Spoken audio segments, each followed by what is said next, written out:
Hello Horizon Hobby fans, my name is Steve Petrato, Director of Marketing here at Horizon Hobby. And in today's video, I'm going to be discussing our thoughts on the FAA's proposal for remote ID. If enacted, the FAA's recently proposed rules would radically change how we enjoy traditional model aviation. For generations, our community has been the safest users of the national airspace, yet the FAA has proposed expansive rules to govern our activities that are impractical, costly, and intrusive. The FAA needs to hear your voice now more than ever. After watching this, please take the time to share your comments with the FAA on how the proposed rules will impact your life, using the links in the description. Model aviation supports a billion-dollar hobby industry, including tens of thousands of jobs and small businesses. Over the last several years, the industry has seen reduced involvement as a result of new regulations and uncertainty. Additional requirements for manufacturers and consumers could perpetuate a decline of our beloved model aviation hobby. In the FAA's most recent attempt to rein in drone users, traditional model aircraft pilots would bear the brunt of the proposed rules. The costly measures proposed by the FAA create a disproportionate, ineffective, and unworkable burden on modelers, while wasting limited FAA resources needed to protect the national airspace. Yet the sensible solution can be found in the competing recommendations in the FAA-created Aviation Rulemaking Committee, or ARC for short. The FAA should recognize the proven safety record of models by exempting unmanned aircraft without cameras or GPS navigation from the remote ID requirement. We all recognize the effect of modern consumer drones. The widespread use of camera-based quadcopter drones by casual consumers has proven harmful in rare cases, from closing airports to grounding planes fighting forest fires. The need for accountability of these drones is apparent and welcomed by their industry leaders. But our community and safety record sit in stark contrast with that of the casual camera drone consumer. For over 80 years, the model aviation community has built their aircraft and taken to the skies without disruption. We don't fly to capture a rare and potentially dangerous perspective from a drone in hopes of creating a viral video. We fly our models for the enjoyment of flying itself.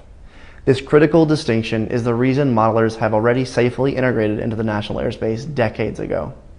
While drone users have caused a blowback of recent legislation and regulations, continuing to ignore this distinction has led to the FAA proposal that is intrusive, costly, and unworkable for model aviation. The FAA Notice of Proposed Rulemaking for Remote Identification and Unmanned Aircraft Systems centers around giving law enforcement tools to hold drone users accountable for illegal activities. To accomplish this, the FAA would require all models to be equipped with broadcast and network remote ID technologies, making flying nearly all models with current technology outside of an FAA-recognized flying field a criminal offense.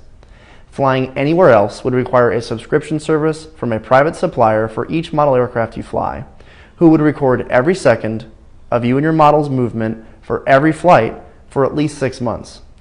The FAA estimates this subscription service could cost up to $5 per model per month. The FAA is quick to point out that this implementation can be accomplished with most modern drones using only a software update. But the FAA leaves no simple upgrade path for traditional models. Instead, the FAA would have you install tamper-proof hardware in your model or restrict you to an FAA-recognized identification area, or FRIA for short. FRIAs would provide only a temporary refuge. Applications for these flying fields could only be sent to the FAA within the first year of the regulation's enactment, making it so that additional FRIAs could not be created. Eventually, this means FRIAs would cease to exist entirely if that FRIA were to close or move locations. The proposed rule would only allow yet-to-be-defined community-based organizations to apply for a FRIA registration. This leads us to the eventual goal of the proposal: every pilot paying for the hardware and services needing to send and record their location over the internet. Furthermore, the FAA is suggesting that all models over 0.55 pounds need to be registered in comparison to the per-user basis that we have today. Most model aviation enthusiasts have an average of 5 to 10 models in their fleet, and this would add significant cost burden to each modeler. The FAA's proposal fails to address how their remote ID solution can be accomplished in the modeling community. Under their plan, compliant models would need to be tamper-proof and unable to take flight unless broadcasting the model's remote ID and user's location. But unlike consumer drones, traditional RC aircraft are highly modular and continually being altered by modelers. Their solution for consumer drone accountability is unworkable in the model aviation community.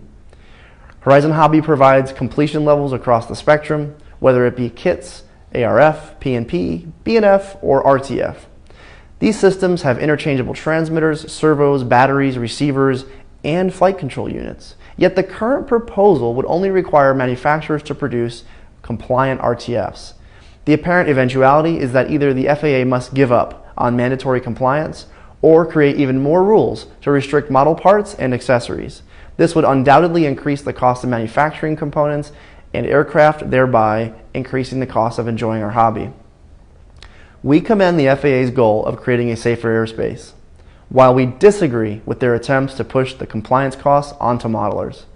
We understand that this would be necessary given their limited budget, but it is for this reason that we find the inclusion of remote ID requirement for traditional model aircraft most concerning. The FAA's clearly stated goal is protecting the national airspace from recent unmanned aircraft threats, and their proposal cites numerous examples of drone users creating severe safety risks and violating protected airspace. Every incident occurred as a result of recent technological leaps and widespread use of smartphones, cameras, and GPS. Working Group Number 2 of the Remote ID ARC, made of military and law enforcement agencies, recognized this fact. They actually offered a simple solution that would focus the FAA's efforts on the users and aircraft causing the problems. They recommended an exemption for recreational flyers if the aircraft lacked camera or GPS capabilities for remote navigation. Their recommendation would free up valuable FAA resources to protect against incidents highlighted by the FAA and place the burden on the industry and users responsible and most capable of absorbing the costs. While the proposal includes several new burdens on modelers, the compulsory online service subscriptions and equipment would undoubtedly cost modelers the most. The consumer costs for this network solution include limited use of previously purchased models, purchasing yet to be developed hardware, and subscription costs for each model owned. Members of the model aviation community are not casual consumers. Many of our consumers own upwards of 100 models and regularly fly a substantial portion of them. Not only would the FAA proposal require a $5 registration for each model, but without a hardware upgrade, the models could be only flown at flying sites, indicating a lack of understanding of model aviation. The FAA believes your only cost for flying at the local club is an average 15-mile drive. Clearly, the drafters never paid annual dues to the AMA and their local flying club. That leaves only one option for park flyers: a hardware upgrade. Due to the many differences between consumer drones and traditional models, the FAA's network solution requires currently non-existent technology in model aircraft.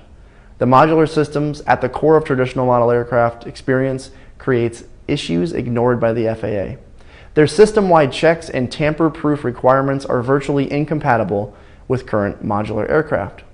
Once you add the cost for a CBO, registration fees, subscription fees, remote ID hardware, club membership fees, and the cost of transportation to and from a club, it becomes very apparent that the impact that each modeler would see.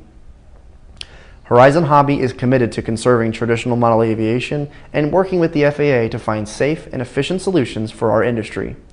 We understand the need for safe skies and accountability. While Horizon will always provide compliant solutions, the current proposed rules have the potential to negatively impact the future of the RC hobby as we know it. Horizon Hobby does not support remote ID as written. We also do not support per aircraft registration, the lack of flexibility for FRIAs, and requirements placed on the manufacturer under the current proposal. Please join us in commenting on the FAA proposal for remote ID before March 2nd, 2020. There are barely more than 10,000 comments so far from the entire UAS community. Your voice will be heard. To make an impactful comment, we highly recommend you do not copy and paste someone else's comment to increase its effectiveness upon review. Thank you for your time, and rest assured, we'll keep